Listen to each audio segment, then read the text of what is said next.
Hello ક્યુટીઝ, good morning, જય શ્રી કૃષ્ણ બધાને. અમે ઉદયપુરમાં આ ટાઈમે હાથીપોલ માર્કેટ વિઝિટ કરવા માટે ગયા હતા. દીપને પૂછતી હતી કેવી મજા આવે છે માર્કેટ વિઝિટ કરવામાં. દીપ કે ના શોપિંગ કરવામાં કોને મજા આવે, કાંઈ શોપિંગ કરવામાં મજા આવે. પહેલાં આપણે પાણીપુરી દેખાઈ ગઈ તો આપણે બધાએ નક્કી કર્યું કે પાણીપુરી ખાઈ લે, પણ અહીંની પાણીપુરી બહુ જ તીખી હતી હો.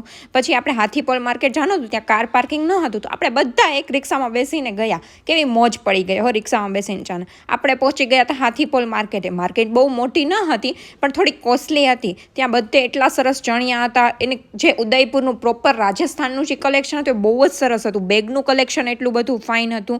ત્યાં જે ઓલા કહીએ ને આપણે ટોટ બેગ, એ તો એ બહુ જ ફાઇન હતા. એમાંથી એક મેં પણ લીધું છે. ટોટ બેગનું જે કલેક્શન હતું એ બહુ જ સરસ હતું. જે કાચની બેંગલ્સ હતી એ પણ બહુ જ ફાઇન હતી. ત્યાંની પ્રોપર જે જ્વેલરી છે એ પણ એટલી સરસ હતી. એરિંગ્સ એટલા સરસ હતા અને ત્યાંની બેંગલ્સ તો ખાસ સરસ હતી. અને અહીંયા પ્રિન્ટવાળા બેગ મળતા હતા જેમાં આપણે 1-2 દિવસ ક્યાંય બહાર જાવ તો લઈ જઈ શકીએ એટલા સરસ બેગ હતા. માર્કેટ સારી છે પણ થોડી ઘણી કોસ્ટલી તો છે, પણ તમે કરાવો રેટ તો થઈ જાય છે.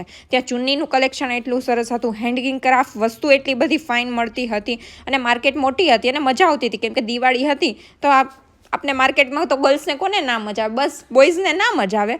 અને ત્યાં બેડશીટનું કલેક્શન પણ એટલું ફાઇન હતું અને બેડશીટના જે રેટ હતા એ 550 જેટલા જ હતા. તો બહુ સારી કહેવાય કે 550માં આટલી સરસ બેડશીટ મળતી હતી. એકવાર તો આ માર્કેટની વિઝિટ કરવા જેવી છે. પછી મળીશું, બાય.